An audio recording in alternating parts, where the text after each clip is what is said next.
Hello viewers, আজ আমি লাইফের ফার্স্ট টাইম ড্রয়িং করতে যাচ্ছি। ওয়েট কি যেন ড্রয়িং করছি। Okay, introduce for I am the hope of the universe.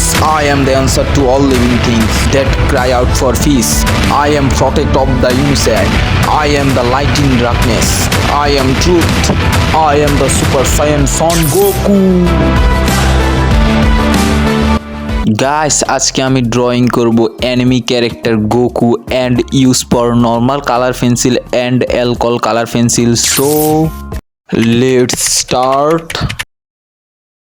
আজকে এই ড্রয়িংটি করার জন্য আমি ব্যবহার করব নতুন একটি ড্রয়িং ম্যাটেরিয়াল, যেটি হচ্ছে 150 টাকা দামের 16 mgর একটি ড্রয়িং পেপার। তো শুরু করছি এই ড্রয়িং পেপারে ফার্স্ট আর্ট।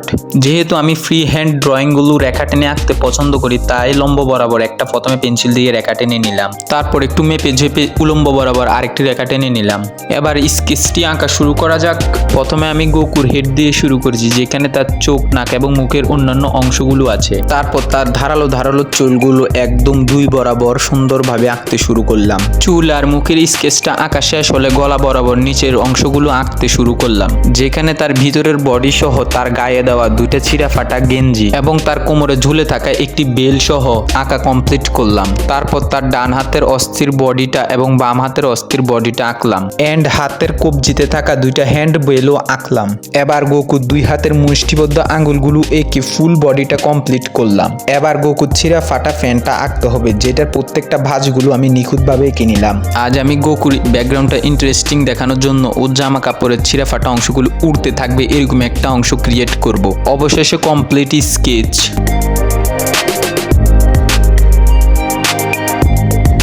স্কেচটা কমপ্লিট। এবার এটাকে কলম দিয়ে মার্কিং করতে হবে এবং এই পেন্সিলের দাগগুলো মুছতে হবে। So let's start.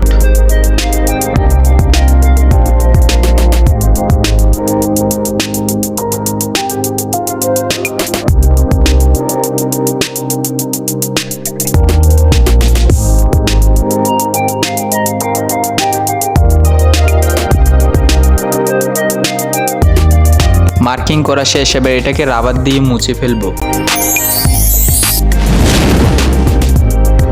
অবশেষে ফুল স্কেচটা কমপ্লিট। এবার এটাকে কালারিং করার পালা। So enjoy the review. আজকে ড্রয়িংয়ের জন্য ব্যবহার করব 480 টাকা দামের অ্যালকোহল কালার পেন্সিল এবং এর সাথে ব্যবহার করব একটি ছোট লেভেলের অর্থাৎ 60 টাকা দামের নর্মাল কালার পেন্সিল, যেটাতে 12টা করে কালার রয়েছে। সো আজকে এই normal colour pencil and alcohol colour pencil দিয়ে ড্রয়িংটি শুরু করা যাক।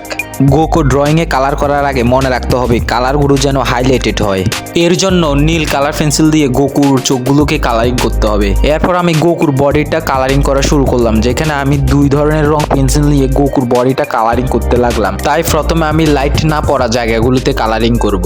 এর জন্য আমি বেছে বেছে গোকুর হাত থেকে পা পর্যন্ত লাইট না পড়া জায়গাগুলোতে কালারিং করতে লাগলাম। তারপর আমি আরেক রঙের কালার পেন্সিল নিয়ে লাইট পড়া জায়গাগুলোতে কালারিং করা শুরু করলাম এবং যেখানে পুরোটা কালারিং করতে হবে। তারপর ব্ল্যাক কালার পেন্সিল দিয়ে বডিটাকে হাইলাইট করা শুরু করলাম। এবার জামার পালা, যেখানে আমি জামার লোগোটাকে ব্ল্যাক অ্যালকোহল মার্কার দিয়ে কালার করলাম। তারপর আমি ভিতরের গেঞ্জিটা এবং হাতের ও কোমরের বেলগুলোকে দুই ধরনের নীল অ্যালকোহল মার্কার দিয়ে হাইলাইটেড করার জন্য কালারিং করা শুরু করলাম। তারপর আবার লাইট পড়া জায়গাগুলোতে ব্লু রং পেন্সিল দিয়ে কালারিং করতে লাগলাম এবং অনেকভাবে হাইলাইট করার চেষ্টা করলাম। অবশেষে এই দিকটা কালারিং করা সমাপ্ত হলো।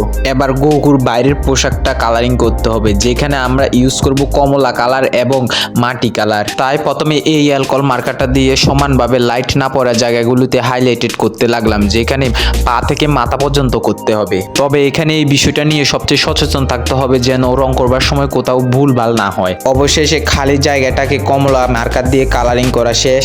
এবার বিভিন্ন কালার পেন্সিল গ্রেডিয়েন্ট দিয়ে পোশাকটাকে হাইলাইটেড করতে লাগলাম। এবার গোকুর ধারালো ধারালো চুলগুলোকে বিভিন্ন ধরনের কালার পেন্সিল দিয়ে অর্থাৎ বিভিন্ন রঙের কালার পেন্সিল দিয়ে গ্রেডিয়েন্ট ভাবে হাইলাইটেড করতে লাগলাম। এবার ব্যাকগ্রাউন্ডের ফালা, যেখানে উড়তে থাকা গোকুর পোশাকের ছিঁড়া অংশগুলো প্রথমে কালারিং করব, তারপর বাকি অংশটাকে হাইলাইটেড ভাবে কালারিং করতে হবে। যেখানে আমি ব্লু অ্যালকোহল মার্কার দিয়ে সাদা গ্যাপ রেখে তারপর কালারিং করা শুরু করলাম, যেটা আগুনের মতো দেখাবে এন্ড গোকুর পুরো পিছনের অংশটাকে ব্লাস্ট হওয়ার মতো ক্রিয়েটিভ দেখাবে। আবার ড্রয়িং পেপারের কোনাগুলোতে এবং উপরে নিচে পিঙ্ক কালার বসালাম, যেটা অন্যরকম ক্রিয়েটিভ লুক আনবে। হবে। তারপর বাকি থাকা ব্যাকগ্রাউন্ডটাকে ব্ল্যাক অ্যালকোহল মার্কার দিয়ে পুরোটা কালারিং করে দিতে হবে। অবশেষে কালারিং করা শেষ। এবার কলম দিয়ে গোকুর চুল, বডি সহ অন্যান্য অংশগুলোকে হাইলাইটেড করে দিব।